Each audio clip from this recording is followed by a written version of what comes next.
This becomes incredibly hard to actually fight against this guy. So if T1 can execute on those 5v5s as they have been doing all tournament long, we saw it showcased against JDG, against the world's best in that 5v5 stage, then it's going to be tough for Weibo. Look at Keria. Yeah, Zeus dancing forward, but like you say, Keria lurking in the sidelines.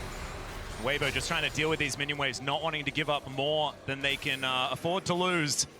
T1 just going to gather themselves a little bit of extra standing gold in a turret. Not exactly the end of the world, but it's all just more money here for the coffers of T1. These shock blasts starting to land a little bit. Lands onto Faker there, but they're going to need more of those if they want to stop the pressure.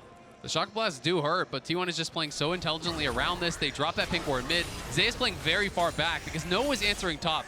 You know, as T1, the only recourse in this game Weibo have is to overload one side of the map, get a 3v1, get a 2v1, get a pick kill, then attack the rest of the T1 squad. So until they show top, there's no reason for Zeus to walk up. He just plays it so far back, plays it calm, cool, and collected, and allows his team to get those incremental advantages up in top lane.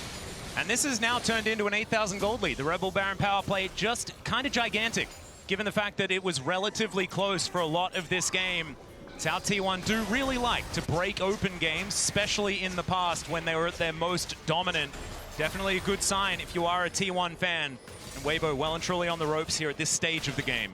And for Weibo now, you're gonna either have to have someone on T1 overextend, like you were saying, Azil. I do think it has to be someone else, because killing Zeus when he has Flash, Hullbreaker, and IE is going to be such an incredibly difficult task. But then look at what the rest of T1 is doing.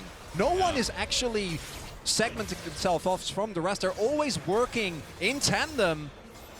Exactly. You know you win the 4v4 and you win the 1v1, so as long as you have eyes on Weibo, you are chilling. You just have to make sure you're not getting poked out too heavily, as it's going to be up to Xiaohu.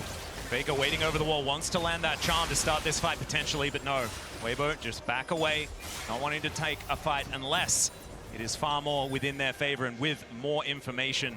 And that is a very difficult thing to gather here in this game. You talk about saplings, things like that, all these opportunities. If you can't walk out of your base, they don't do a whole lot of good. It does get very difficult. At the very least, you can use that to clear out brushes, to move forward, try to reclaim some vision, as they're going to do now. Knowing that T1 is on the reset, they will try to deny some of this vision, but the death cap is going to be here soon for Faker. You can see Wit's End going to be pretty soon as well for Guma. These third items are going to be coming through when the GA comes in for Oner as well. T1 are just trying to get as prepared as possible for the Soul or for this Baron, where they are really going to look to dominate.